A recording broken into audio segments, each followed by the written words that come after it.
and glass breakage. Beautiful double-hung windows, $259 installed. Compare at $600.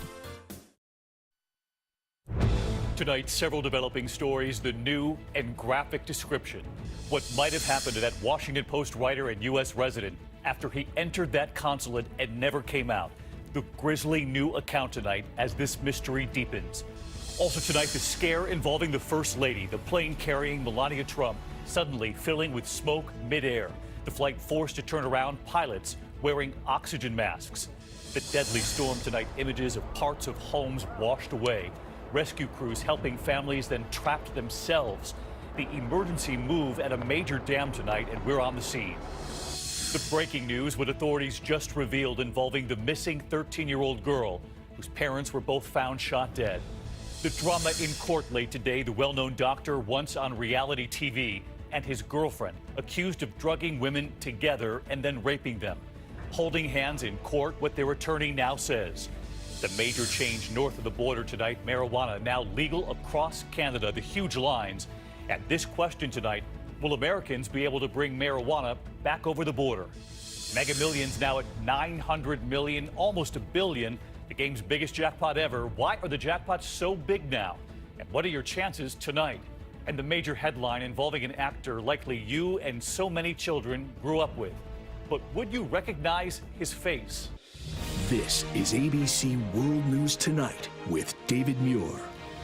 Good evening, and it's great to have you with us here on a very busy Wednesday night, and we begin here with new reporting. The mystery deepening, grim new details tonight in the disappearance of Washington Post writer Jamal Khashoggi and what might have happened to him. It was 15 days ago now that he went into Saudi Arabia's consulate in Istanbul, never to be seen again. And tonight we are now hearing from a close friend of Khashoggi's. His friend says that Khashoggi feared for his own safety. And that friend now revealing what Turkish authorities have told him, what they think happened inside. And this evening, President Trump is asked about the alleged recordings of what transpired and what the president is now saying. ABC senior foreign correspondent Ian Pannell leading us off tonight from Turkey. Tonight, shocking new details about what may have happened to the Washington Post writer inside the Saudi consulate in Istanbul. When Jamal Khashoggi went in, he told his fiancée to call two people if he got into trouble.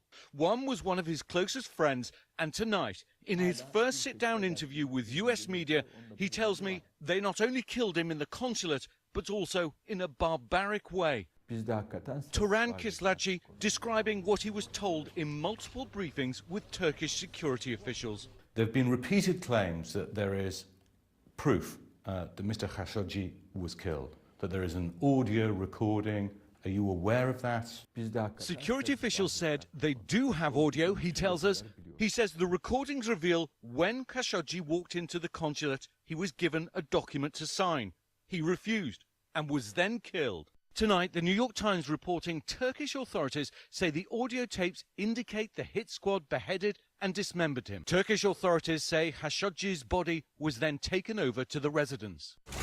Tonight, Turkish forensic investigators are combing through the grounds, and Turkish officials releasing to a Turkish newspaper images of 15 Saudis they say travelled to Istanbul the day Khashoggi went missing. According to the New York Times, among the suspects, an autopsy expert. The Times also reports several of the suspects have ties to the Saudi crown prince, like this man, Maher Abdulaziz Mutreb. He was allegedly in Istanbul the day Khashoggi went missing. Also seen here in Boston, within a few feet of the Crown Prince, in March of this year. 1 month later, both of the men in Houston. And in the same month, travelling together in Madrid, calling into question President Trump's remarks on Monday that rogue killers might be responsible. Today, the president asked if he's providing cover for the Saudis. I'm not giving cover at all. With that being said, Saudi Arabia has been a very important ally of ours in the Middle East. So let's get right to Ian Pannell again tonight in Istanbul. And Ian, there's been so much reporting on the alleged audio that might have captured what played out here. But as far as we know, reporters have not heard the recording, certainly not the public. But Ian, tonight President Trump has said he's asked for those recordings. Yeah, that's right. Apparently, the message has been conveyed to Turkish authorities. President Trump wants either audio or video recordings, whichever exists. He's waiting for a full report from Secretary of State Mike Pompeo. He's also made it very clear that America is not yet ready to walk away from one of its closest allies, the Saudis. David? Ian Pannell leading us off tonight. Ian, thank you. We turn now to the midair scare involving the First Lady Melania Trump. Smoke filling the plane, the flight crew then putting on oxygen masks, that plane forced to turn around. Here's ABC's David Curley. The First Lady and reporters were forced to return to Andrews Air Force Base after a haze and smell of something burning spread in the cabin. We're having some issues up here. I'd like to turn around and go back to Andrews. You can coordinate that for us. The pilots of the converted Boeing 757 dubbed Bright Star donned their oxygen masks. Do you require any special assistance? No assistance required at this time, thanks.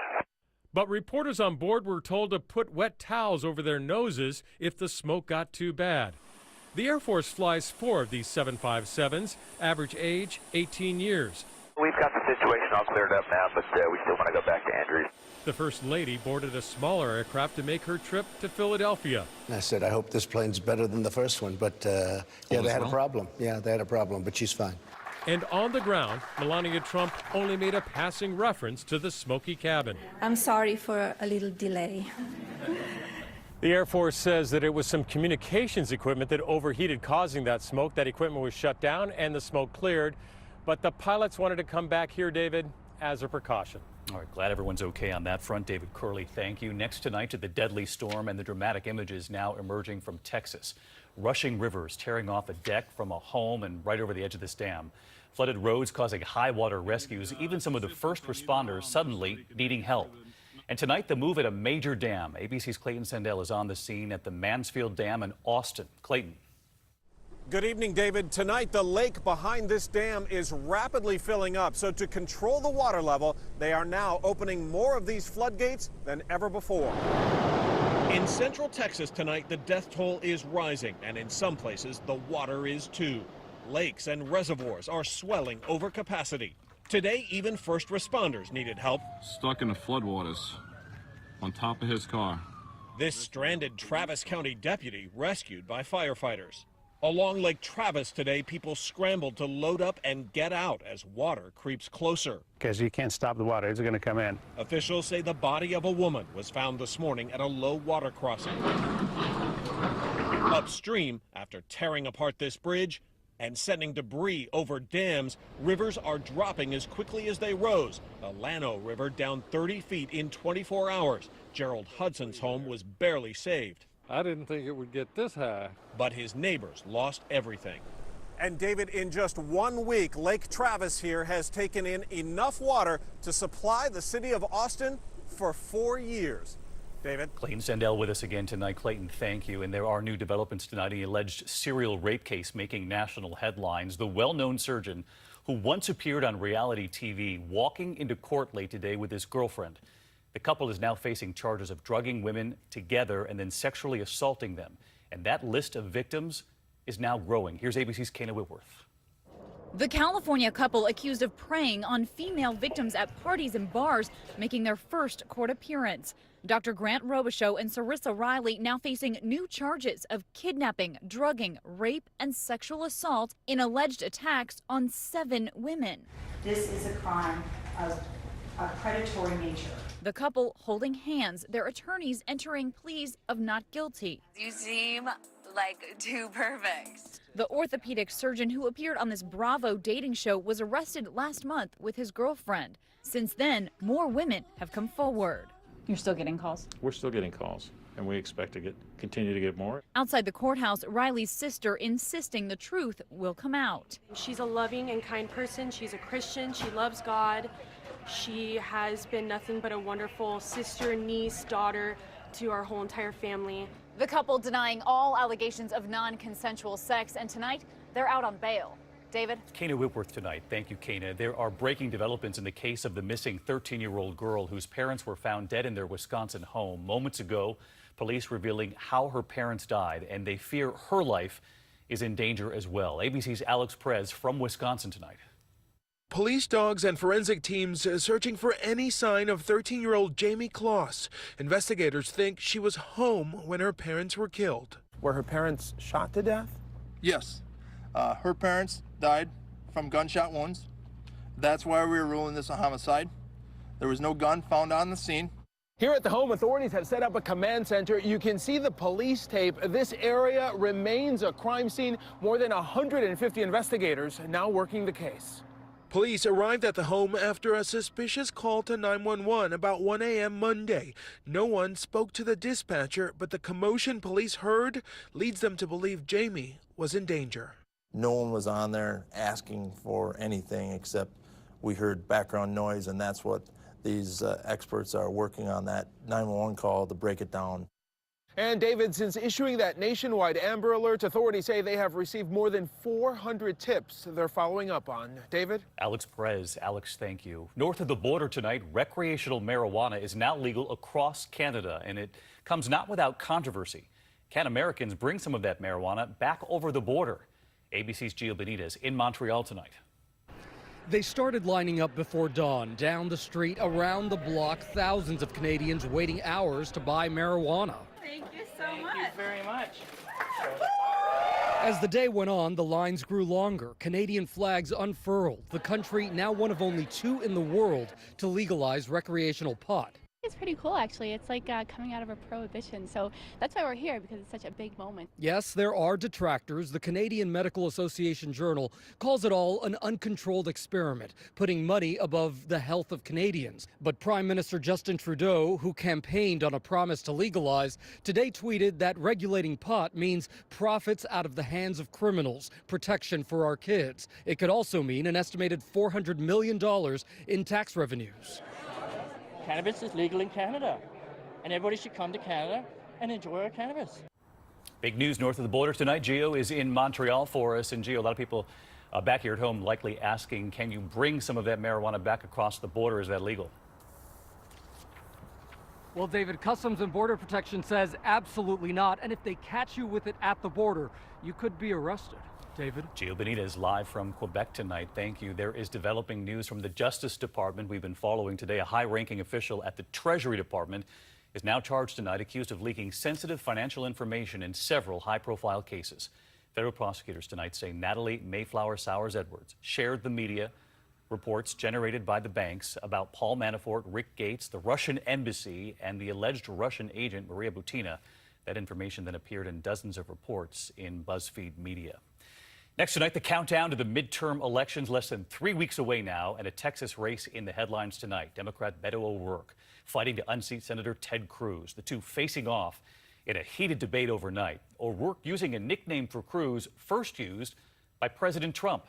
Here's Mary Bruce. It's a feisty flashpoint in one of the most closely watched Senate races of the year. We welcome the two candidates running for the United States Senate in Texas. Democrat Congressman Beto O'Rourke taking on Republican Senator Ted Cruz with the words of President Trump. In the case of lying Ted Cruz, lying Ted lies. Oh, he lies. You know, Ted, he brings the Bible, holds it high, puts it down, lies. Ted Cruz is for Ted Cruz. He's dishonest. It's why the president called him Lying Ted, and it's why the nickname stuck, because it's true. Cruz is leading in the polls, but O'Rourke is hauling in the cash, a staggering $38 million in just 3 months. He's cultivated a nice guy image in these behind-the-scenes iPhone campaign videos. O'Rourke skateboarding and air drumming through the drive-thru. And now, as he sharpens his attacks, Cruz is changing his tone too. The conservative firebrand now calling for Americans to come together. There is a loss of civility. There is an anger. There is a rage on the far left that is really frightening. You know, the images hold on, let me answer with it. Don't interrupt me, Jason. The images of a left-wing mob beating on the doors of the Supreme Court. That's not good for our country. We can disagree while treating each other with respect, while treating each other with civility. This Senate race making major headlines across this country. Mary Bruce with us here in New York tonight. Great to have you here in person. The president first coining the phrase lying Ted during the presidential campaign, but now it's the Democratic candidate for Senate using that same terminology. Yeah, and President Trump says he was watching that debate last night, and he says that O'Rourke isn't in the same league as Ted Cruz. And now the president who once so fiercely attacked Cruz, he will be out campaigning for him on Monday. And no longer calling him lying Ted. All right, Mary, good to have you here in person. And the nation's highest military honor tonight, 50 years in the making. President Trump awarded the Medal of Honor to retired Marine Sergeant Major John Canley for his actions during the Battle of Hue in Vietnam. He took charge of his unit when their commander was wounded, risking his life over